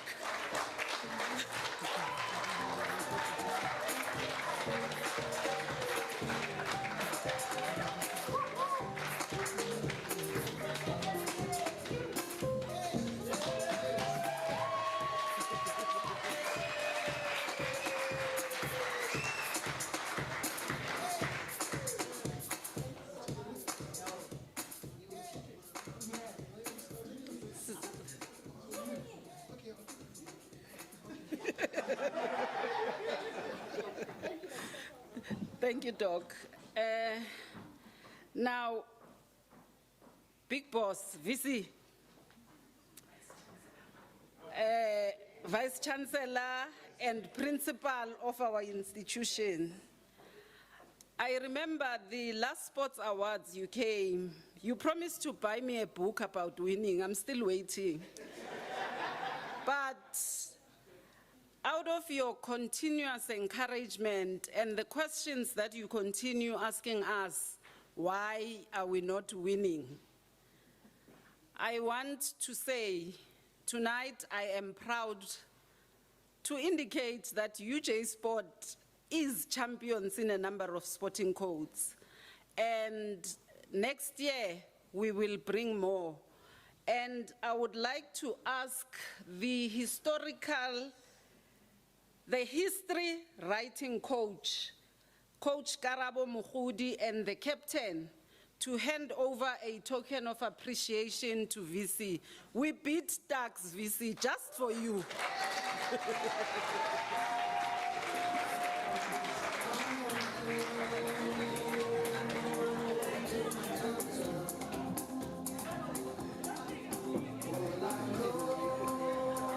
Go the other side.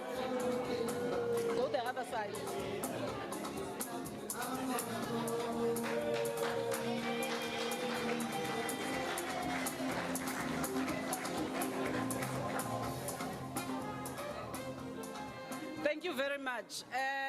We have 3 medals on the board, and those medals, the one is for varsity football, the other one is for rugby sevens, and just to indicate to colleagues, the rugby sevens team will represent Africa next year in Kazan, Russia, in the Rugby Sevens Universities World Cup. And the 3rd medal is for athletics. I am sure now, Samgelo, you can guide us to having dinner. Thank you very much.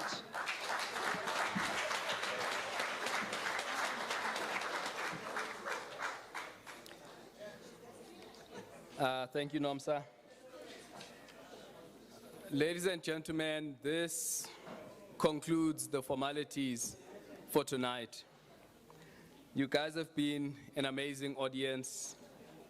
Once again, the winners, the nominees, congratulations. We wish you all the best for next year. Let me ask the winners to remember to come to stage for a big photograph of all the winners. The trophies stay behind as they are rotating trophies, but take as many Instagram and TikTok videos and selfie things as you need to. We do ask that you enjoy the rest of the evening with us. The part that I truly came here for has arrived, and that's dinner. Ladies and gentlemen, for purposes of dinner, we will move in tables of 3s. So table 1, 2, 3, we'll go and get food first, and when they come back, then the next tables, I don't need to do the numbering, I was terrible with maths, but table 1, 2, 3, 4 to 6, and before I expose myself. But please make sure that you enjoy the dinner, you enjoy the rest of the evening. Thank you so much for your time.